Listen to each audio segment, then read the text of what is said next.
El primer ministro de Israel, Benjamin Netanyahu, ha decidido disolver el gabinete de guerra creado el 11 de octubre tras el ataque de Hamás.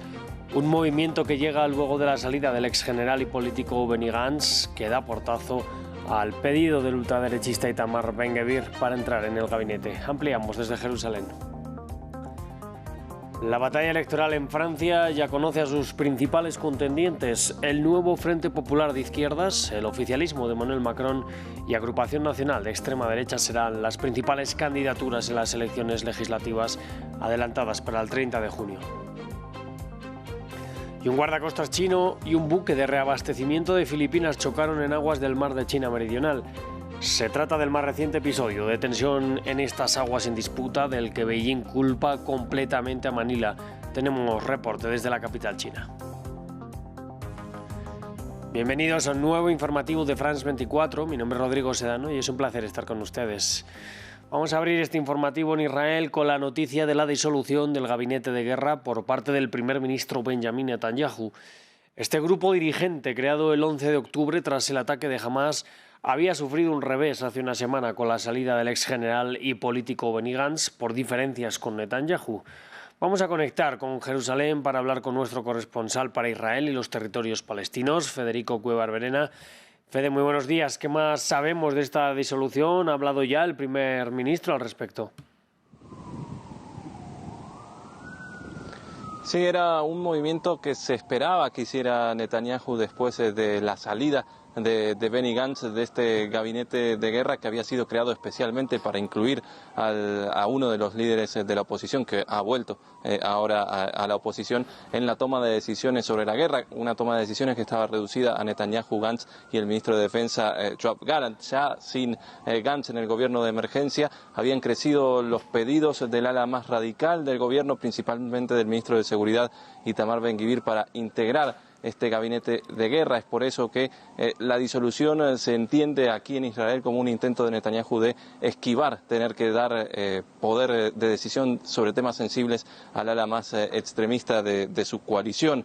¿Cómo va a funcionar a partir de ahora? Se espera que algunas medidas que antes discutía el gabinete de guerra sean evaluadas por un gabinete de seguridad más amplio en el que están los ministros del gobierno, pero que las decisiones sensibles sigan estando reducidas a un foro integrado por Netanyahu, Gallant y 13 ministros y asesores que son cercanos al primer ministro. Queda por ver si esta conformación termina justamente conformando a la más extremista del gobierno, que está en contra de cualquier tipo de acuerdo con Hamás. De ellos depende también la supervivencia política de la coalición y ellos también abogan por la reocupación de Gaza. Todo esto ocurre mientras esta semana los movimientos de protestas han intensificado sus convocatorias a movilizaciones masivas, pidiendo el adelantamiento de las elecciones y la disolución del Parlamento, y se espera que tanto hoy como mañana haya movilizaciones por la noche al Parlamento israelí. Bueno, entre tanto, Fede, la guerra sigue sobre el terreno. ¿Cómo está ahora mismo la situación? Sí, los ataques israelíes han continuado en toda Gaza. Un bombardeo, por ejemplo, de 2 viviendas en la ciudad de Gaza, en el área norte, mató a 5 palestinos. También en el centro de la franja, fuentes palestinas reportaron ataques de artillería en Bureish, Maghazi y en el sureste de Deir el-Balah, mientras que el ejército israelí dijo haber matado allí y en el sur de Gaza a varios supuestos militantes palestinos en combates cuerpo a cuerpo y también en ataques con drones. En tanto que en Rafah la cadena Al Jazeera reporta que el ejército israelí ha demolido varias viviendas en el centro y el este de esa área, así como el incendio del hall de salidas del cruce de Rafah, que está bloqueado por Israel a partir de esta invasión que está realizando en el extremo sur de la franja. También la agencia de la ONU para los refugiados palestinos, UNRWA, actualizó que quedan solo 65.000 gazatíes en Rafah de los más de 1,4 millones que se habían desplazado allí hasta hace 6 semanas, y su jefe, el jefe de UNRWA, Philippe Lazzarini, afirmó que nada ha cambiado en términos operativos tras el anuncio de ayer de Israel de realizar pausas tácticas para permitir la movilización de ayuda humanitaria en el sur de Gaza. Pues Federico Cuevas Verena desde Jerusalén, gracias por este reporte. Nosotros nos vamos a Francia, que cerró las inscripciones para las candidaturas a las elecciones legislativas anticipadas tras la victoria de la extrema derecha en las europeas. Los tres bloques políticos, el nuevo Frente Popular de Izquierdas, el oficialismo de Emmanuel Macron y la Agrupación Nacional de Extrema Derecha, cuentan con liderazgos definidos para ocupar el cargo de primer ministro e inician oficialmente la campaña. Cerró una de las semanas más convulsas en la historia política de la Quinta República y también cerró el plazo de inscripción de candidaturas en las 577 circunscripciones para las elecciones legislativas anticipadas del 30 de junio y 7 de julio. El segundo bloque favorito del panorama político, Nuevo Frente Popular, en la izquierda, ya baraja posibles candidatos a primer ministro que reemplazaría, en caso de victoria en las urnas, al oficialista Gabriel Attal, quien vuelve a ser candidato a la Asamblea Nacional.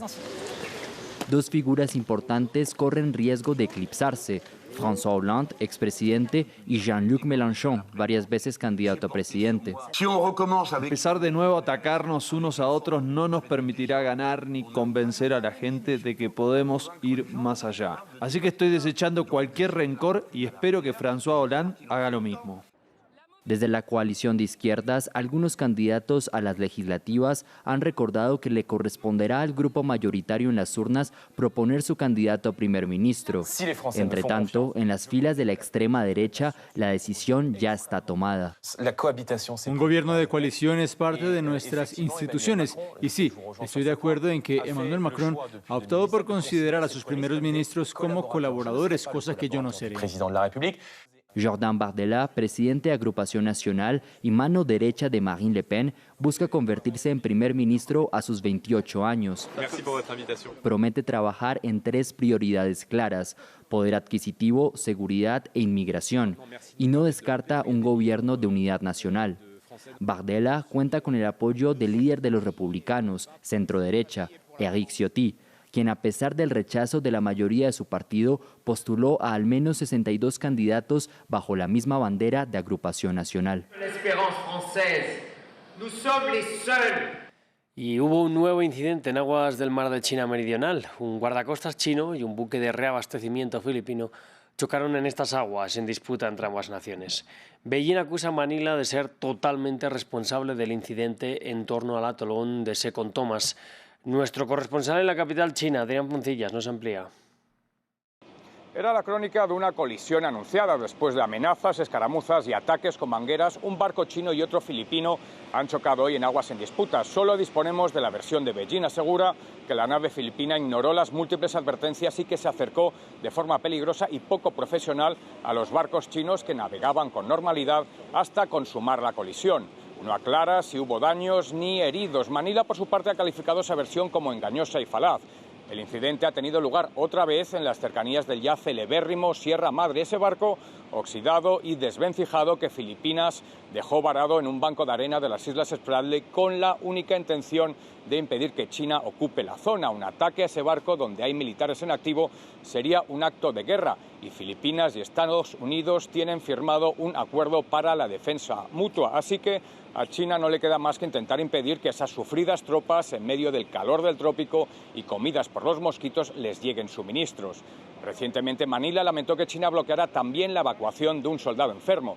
Este es el primer incidente serio bajo la nueva ley china que entró en vigor el fin de semana y que faculta a su guardacosta a detener a cualquier barco extranjero en sus aguas territoriales y a mantener detenida a su tripulación durante 2 meses. Los gobiernos de Filipinas, Vietnam y Taiwán, con los que China colecciona pleitos, ya han dicho que no reconocen esa ley. Los expertos pronostican que si China se empeña en aplicarla con saña, por ejemplo con pescadores, los conflictos se multiplicarán.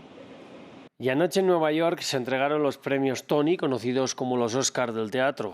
The Outsiders fue elegida como el mejor musical, siendo la decepción de la noche para algunos, pues Hell's Kitchen partía como favorita. Stereophonic fue elegida como mejor obra de teatro y también ganó mejor director. La obra relata la historia de una banda de los 70 haciendo un álbum y había roto el récord de más nominaciones para los Tony en la historia de estos premios.